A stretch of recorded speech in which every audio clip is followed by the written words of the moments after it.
नमस्कार दोस्तों, आप सभी का बहुत बहुत स्वागत है। तो आज हम लोग सीखेंगे जो हिंदी नाम होते हैं, यानी कि हिंदी में जो नाम होते हैं उनकी अगर हम लोग स्पेलिंग लिखना चाहें तो किस तरह से लिखेंगे। ठीक है, अगर दोस्तों आपको पहले से ही पता है तो अच्छी बात है, और नहीं पता है तो समझने का प्रयास करिएगा।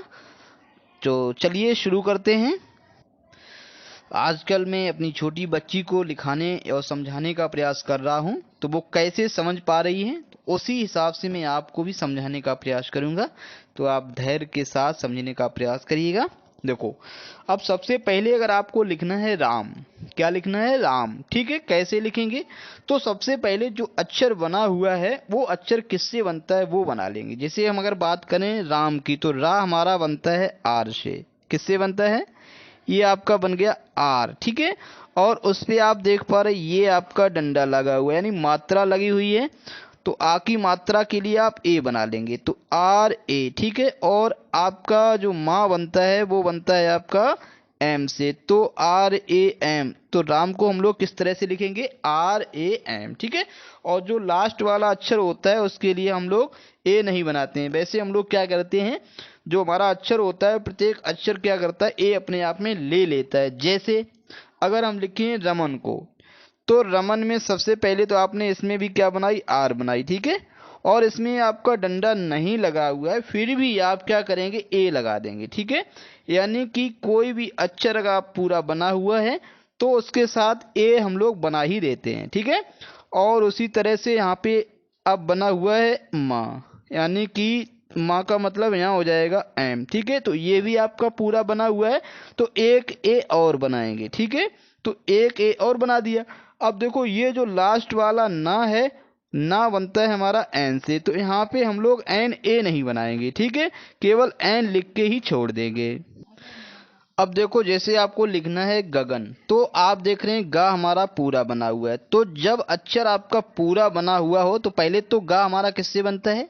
गा हमारा बनता है जी से। ठीक है, और पूरा अगर बना हुआ है उस पर कोई मात्रा नहीं लगी है, तो उस पर मान लो आ की मात्रा यानी छोटे आ की मात्रा होती है, तो आप ए बना देंगे उसके साथ में। ठीक है, दूसरी बात, फिर आपका गा बना हुआ है तो फिर आप जी बना देंगे, और यहाँ पे ए इसके साथ भी बना देंगे, और लास्ट में आपका ना बना हुआ है, ना का मतलब आप एन बना देंगे। तो ये आपका हो गया गगन। क्या हो गया? ये गगन। ठीक है, और इसको अगर सचिन को लिखना चाहें तो सबसे पहले तो आप देखेंगे सा, यानी कि सा से हमारा बनता है एस, और ये भी आपका पूरा है, तो एक ए आप अपनी तरफ से बना देंगे। ठीक है, अब देखो इंग्लिश में क्या होता है कि जो है हम लोग इंग्लिश लिखते हैं तो सबसे पहले क्या करते हैं, जो भी लेटर होता है, अक्षर होता है, वो बनाते हैं, उसके बाद मात्रा लगाते हैं। ठीक है, तो सबसे पहले आप देखो इसमें चा पे जो है छोटी ई की मात्रा है, लेकिन आप चा किससे बनता है? सी और एच से बनता है, तो वो आप पहले लिख लेंगे। ठीक है,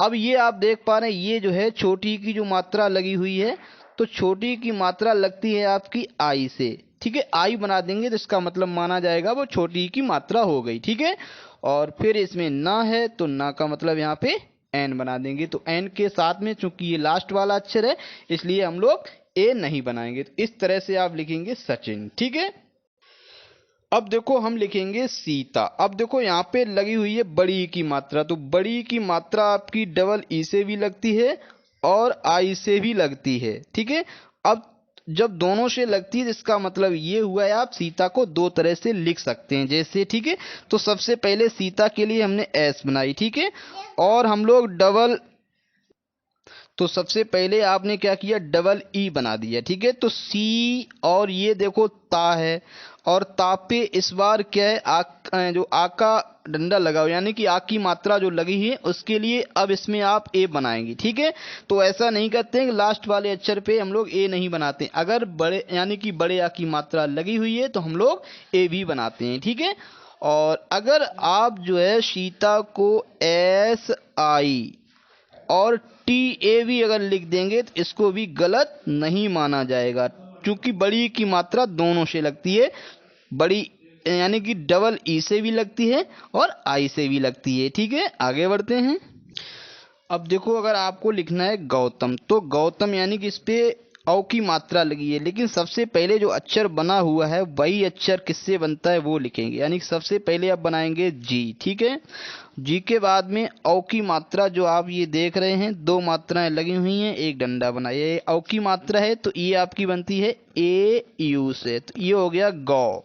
अब बचा है तम, तो तम के लिए आप बनाएंगे टी, और ता ये पूरा है, फिर आप क्या करेंगे इसके लिए ए अपनी तरफ से बनाएंगे, और लास्ट में जो एम माँ बना हुआ है उस एम के लिए आप केवल क्या करेंगे एम ही बनाएंगे, यानी कि ए नहीं बनाएंगे इस माँ के लिए, ठीक है। ये आपका गौतम हो गया। अब अगर राहुल लिखना है इसी तरह से देखो, राहुल में सबसे पहले आप बनाएंगे आर, ठीक है। आर के बाद ए बना देंगे। अब देखो ये जो हा बना हुआ है, हा आपका किससे बनता है एच से, तो वो बना ली एच, ठीक है। अब देखो ये आप देख रहे हैं छोटे ऊ की मात्रा लगी हुई है जो आपकी लगती है यू से, ठीक है। और लास्ट में आपका ला बना हुआ है जो बनता है एल से, तो यहाँ पे एल लिख देंगे, ए नहीं बनाएंगे, तो आप राहुल को इस तरह से लिख लेंगे, ठीक है। तो गौतम और राहुल को किस तरह से लिखेंगे इसमें आपने सीखा। अब आगे बढ़ते हैं। अब देखो अगर किसी का नाम है भगवान दास और वो आपको लिखना है तो कैसे लिखेंगे। तो भा सबसे पहले तो आपका किससे बनता है बी और एच से भा बन गया, ठीक है। और उसके बाद में भा पूरा है तो एक ए आप अपनी तरफ से बना देंगे, और ये फिर गा, यानी कि गा का मतलब यहाँ बना देंगे जी, तो ठीक है भग। और देखो वाह बनता है आपका डब्लू से भी बनता है और इस वी से भी बनता है, ठीक है। तो आप इनमें से कुछ भी बना देंगे। और वाह यानी कि आ का डंडा लगा हुआ है, मात्रा लगी है तो आप ए लगा देंगे, और लास्ट में ना है तो ना का मतलब यहाँ पे एन बना देंगे। अब देखो दास अलग है तो इसमें खास बात आपको ये देखना है, ये जो डी है वो आप कैपिटल बनाएंगे, बड़ा बनाएंगे, ठीक है। तो दास को डी और ए अपनी तरफ से, यानी कि ये जो मात्रा लगी हुई है उसके लिए बना देंगे, और ये सा है, सा के लिए आप लिख देंगे एस, तो ये आपका हो गया दास। तो भगवान दास को आप इस तरह से लिख लेंगे भगवान, और ये आपका हो गया दास। अब देखो पंकज अगर लिखना है तो सबसे पहले आप बनाएंगे पी, ठीक है। तो पी और पी आपका पूरा बना हुआ है, यानी कि या तो आप देख लें जो अंग की बिंदी है वो ए एन से लगती है, तो ये आपका हो गया पंग, यानी कि पी बना देंगे। ये जो अंग की बिंदी लगी हुई है इसके लिए आप ए एन बना देंगे। और कश यानी कि के बनाएंगे, और के साथ ए बना देंगे, और यानी कि लास्ट में आपका जा है तो आप जे बना देंगे। इसको आप लिखेंगे पंकज, इस तरह से लिखेंगे, ठीक है। और किसी का नाम अगर नैना है तो नैना का मतलब सबसे पहले तो आप बनाएंगे एन। और आप देख रहे हैं ये जो है दो मात्राएं जो देख रहे हैं ये है आपकी ए की मात्रा, ए की मात्रा लगती है ए और आई से, तो ये हो गया नए। अब बचा है ना, तो एन बना देंगे, और इस पे जो मात्रा लगी हुई है आ की, तो इसके लिए आप ए बना देंगे। तो इस तरह से आप लिखेंगे नैना, ठीक है। आगे बढ़ते हैं। अब देखो इसमें थोड़ा खास है, ज़्यादा कुछ नहीं है। एक नाम को हमने अगर तीन पार्ट में तोड़ दिया है तो क्या मतलब होता है वो देखिएगा। तो सबसे पहले रमेश लिखेंगे, तो रमेश के लिए सबसे पहले तो रा बनता है आर से, आर के साथ बना देंगे ए। अब देखो माँ है, यानी कि आप क्या बनाएंगे एम बनाएंगे। अब ये मात्रा है आपकी ए की, तो ए की मात्रा के लिए आप ई बना देंगे, क्या बनाएंगे ई बनाएंगे, ठीक है। और ये आप सीटी वाला जो सा यहाँ पे देख रहे हो इसके लिए आप बना देंगे एस और एच, ठीक है। अब कुमार अलग लिखा है तो आप के जो है कैपिटल बनाएंगे, ठीक है। और का पे ये क्या है छोटे ऊ की मात्रा है तो आप यू बना देंगे, क्योंकि छोटे ऊ की मात्रा यू से लगती है, ठीक है। और मार को एम ए आर लिख देंगे, ठीक है। अब पाल है, पाल भी अलग लिखा है तो यहाँ पे आप पी जो है वो कैपिटल बनाएंगे, ठीक है। पी और ये आका डंडा यानी कि मात्रा लगी हुई है तो ए बनाएंगे, लास्ट में आपका एल है तो यानी कि ला है तो एल बना देंगे, ठीक है। इसमें हम लोग इतना ही पढ़ेंगे। अच्छा लगा हो तो आप कमेंट करिएगा, हम कठिन नाम भी आपको फिर से सिखाएंगे, ठीक है।